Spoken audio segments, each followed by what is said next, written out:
हमने अपने अपने जीवन में असफलता को सफलता का योग माना।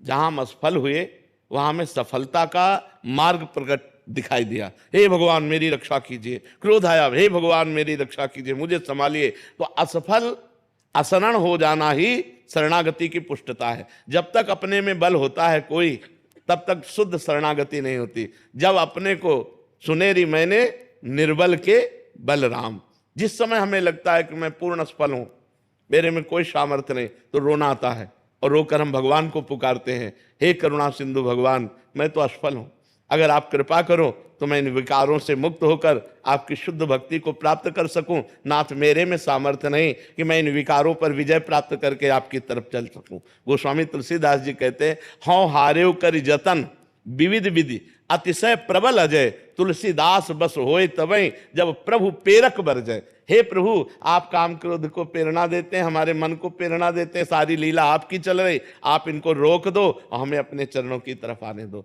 असफलता में निराशा नहीं आनी चाहिए, असफलता में आशा जुड़नी चाहिए और भगवान से। मैं तो किसी योग्य नहीं, लेकिन आप सर्व सामर्थ्यशाली हैं, आपकी एक कृपा कोर से मेरा सब कुछ बन जाएगा। मेरे बनाए ना बनेगी कोटि कल्प लो, आपके बनाए बनेगी पल पाव में, पल के चौथाई हिस्से में आपकी कृपा कोर से बन जाएगा। नाथ आपने बहुत पतितों को पावन किया है, मुझ जैसे अधम को भी पावन कीजिए। ये अंदर से भावना आ जाती है तो हमारी सफलता का योग बन जाता है। हमें निराश नहीं होना, हमें उदास नहीं होना, हमें हताश नहीं होना, अपने कर्तव्य पर कदम आगे बढ़ाते रहना है। फिसल जाए तो फिर खड़े होकर के चल, ये परमार्थ का मार्ग है, इसमें हारना नहीं, इसमें निराश नहीं होना। हम अविनाशी के बच्चा हैं, एक न एक दिन परम पद को प्राप्त करके रहेंगे। आज अगर हम परास्त हो रहे हैं तो हम रुकेंगे नहीं, हम 100 बार गिरेंगे तो 101 बार खड़े होकर फिर परमार्थ पे चलेंगे, तो कभी न कभी भगवान हमें विजय दिला ही देंगे। हमारी कमजोरियां हमें गिराती रहती हैं महाराज। हमारी कमजोरियां हैं, लेकिन हमारे प्रभु तो बहुत बलशाली है ना।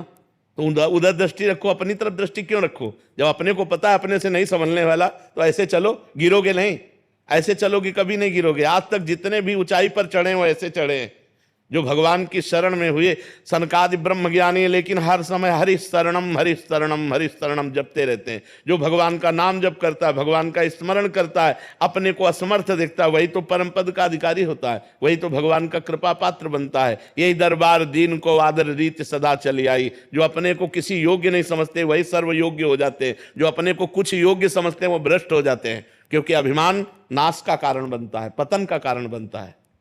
मेरे सारे काम बिल्कुल आखिरी तक पहुंच के रुक जाते हैं महाराज जी, ऐसा क्यों होता है इन परिस्थितियों में? पूर्व पाप हमें असफलता प्रदान करके दुख का अनुभव कराता है, पूर्व पुण्य सफलता प्रदान करके सुख का अनुभव कराता है। अब उन पूर्व पापों को नष्ट करने के लिए तप करो, भजन करो, व्रत रहो। मान लो महीने में 2 व्रत रह जाओ एकादशी के, और खूब नाम जप करो, कुछ स्तोत्र पाठ करो, तीर्थ याटन करो, जिससे तुम्हारे पाप नष्ट हो जाएं, तो वो तुम्हारे को सफलता प्रदान करेंगे। नहीं, पाप ही असफलता प्रदान करते हैं। सब कोई सोचता है, सब कोई कामना करता है, लेकिन सबकी कामनाएं थोड़ी पूर्ण होती हैं। और नाम जप करो, भगवान से चित्त जोड़ो, तो हम आपसे सही कहते हैं। आप सोचोगे कि ऐसा हलवा मिले, तो जैसा सोचा वैसे ही हलवा तुम्हें खाने को मिल जाएगा। जो इच्छा करी हो मन माही, प्रभु प्रसाद कछु दुर्लभ नाही। अब पाप कर्म करो और सोचो कि हमें सुख मिले, तो कैसे मिल सकता है? फिर तो नहीं मिल सकता।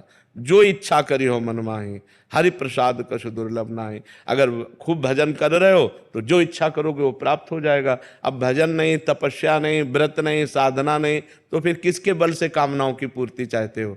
कामनाएं करते रहो, दुखी होते रहो, चिंता, शोक, भय, मृत्यु, इन्हीं को प्राप्त होता है जीव। इसीलिए सबसे कहते हैं अध्यात्म से जुड़ो, अध्यात्म ही तुम्हें सुख प्रदान करेगा।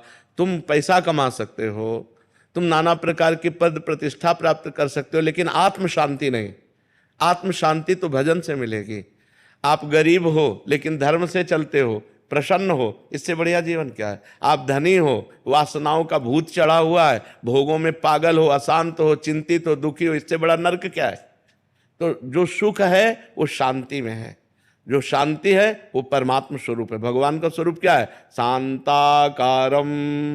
भगवान शांत आकार है ना, तो वो शांति, हम भगवान के अंश है ना, तो हमें शांति चाहिए। भगवान क्या है? आनंद सिंधु सुख राशि। तो हम आनंद चाहते हैं, तो आनंद भोगों में नहीं, भगवान में है। भगवान का नाम जप करो, भगवान के चरित्र सुनो और बड़े बूढ़ों की सेवा करो। ये बात सब अपने दिमाग में रख लो। जो अपने बड़े बूढ़ों का तिरस्कार करते हैं वो कभी सफल नहीं हो सकते। अगर सफलता प्राप्त करनी है तो माता पिता की आराधना करो, वयोवृद्धों की आराधना करो, तप करो, व्रत करो, नाम जप करो, अभी उन्नति होने लगेगी। अब खाते मुर्गा मुर्गी हैं, करते बेविचार है, नशा करते हैं, उन्नति चाहते तो कैसे हो पाएगी। पुण्य है तब तक आनंद ले लो, जहां पुण्य खत्म हो नष्ट हो जाओगे।